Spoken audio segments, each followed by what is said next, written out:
जळगाव जिल्ह्यामध्ये नगर परिषदाच्या निवडणुकीची रणधुमाळी सुरू आहे आणि या निवडणुकांमध्ये जळगावच्या पारोळा येथील जे निवडणूक होते आहे या निवडणुकीची मोठी चर्चा आहे. कारण पारोळा या ठिकाणी नगर परिषदेवर शिवसेना विरुद्ध शिवसेना असा थेट सामना या ठिकाणी पाहायला मिळतो आहे. आणि या वर बोलण्यासाठी आपल्यासोबत शिवसेना शिंदे गटाचे आमदार अमोल चिमणराव पाटील आहेत.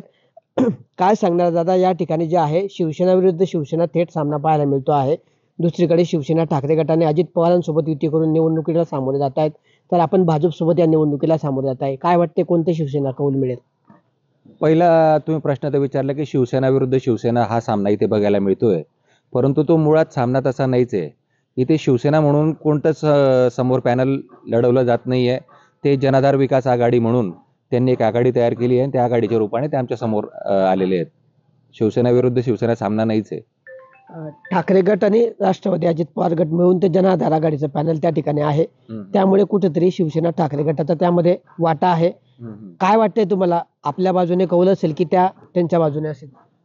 100% आमच्या बाजूने कौल मिळेल, कारण आम्ही ही निवडणूक जी आहे ती विकासाच्या मुद्द्यावर पुढे नेतोय आणि मागच्या आबासाहेबांच्या कारकिर्दीत झालेले विकास कामं, माझ्या या 1 वर्षात झालेले विकास कामं, या विकासाच्या मुद्द्यावर आम्ही हे इलेक्शन पुढे घेऊन जातोय आणि विकासाच्या मुद्द्यावरती जनता आम्हाला कौल देईल, आमच्या शिवसेना भाजप युतीला कौल देईल, हे मला नक्कीच मला गॅरंटी आहे. दादा, राष्ट्रवादी अजित पवार गट पण महायुतीमध्ये घटक पक्ष आहे, मात्र त्यांना आपण सोबत घेतलेलं नाही. त्यांचं म्हणणं आहे की आम्हाला विचारलं नाही, आमची सुद्धा महायुतीमध्ये निवडणूक लढण्याची तयारी होती.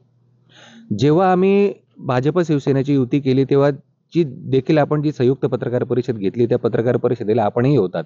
त्या वेळेला सुद्धा मी असं उत्तर दिलं होतं की युती करण्यासाठी संवाद असावा लागतो. त्या संवादाचा अभाव आमच्या 2 पक्षांमध्ये होता. मला भारतीय जनता पक्षाकडनं प्रस्ताव आला, त्या प्रस्तावाला मी होकार दिला. दोघांनी एकमेकांशी चर्चा केली, त्या अनुषंगाने मग युती पुढे गेली.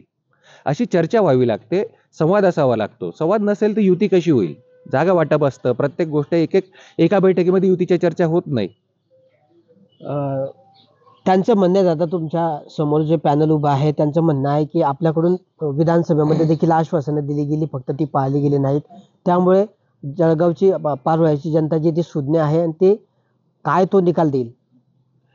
मी तर माझ्या भाषणांमध्ये सांगतोय की विरोधकांमध्ये ताकद असेल तर त्यांनी माझ्या समोर एका व्यासपीठावर बसावं आणि मी त्यांना प्रूव्ह करून दाखवतो. त्यांनी जर माझ्यापेक्षा अधिक कामं केलेले ते प्रूव्ह करून दाखवलं तर मी माझ्या उमेदवाराची जाहीर माघार घेईल, हे आव्हान मी त्यांना करतोय.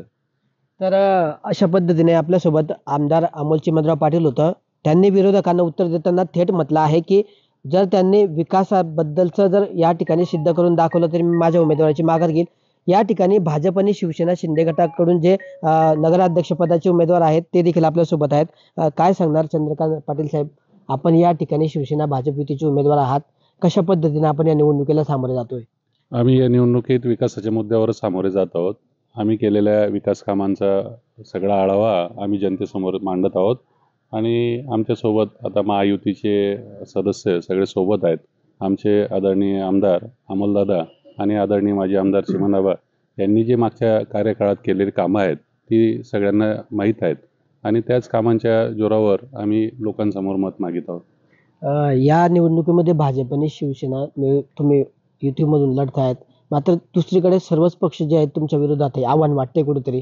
नाही, कुठलं आव्हान मला वाटत नाही, कारण यांच्याकडे बोलायला काही मुद्दे नाही, सांगायला काही कामं नाही आहेत. मागच्या 7.5 वर्षात यांनी कुठलीही कामं केले नाही. त्यामुळे आता फक्त आरोप प्रत्यारोपाचं राजकारण करतायत. या पलीकडे यांना कुठेही स्थान राहिलेलं नाही. तर आरोप प्रत्यारोपाचं राजकारण या ठिकाणी होत आहे. शिवसेना ठाकरे गटाचं आणि राष्ट्रवादी अजित पवार गटाच्या युतीचं या ठिकाणी जनाधार आघाडी म्हणून नगर परिषदेवर पॅनल आहे.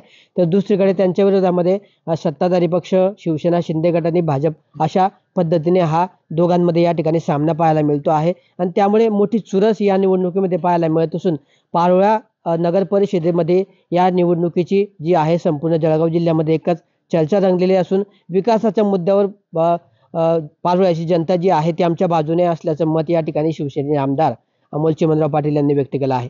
किशोर पाटील, TV9 मराठी, जळगाव.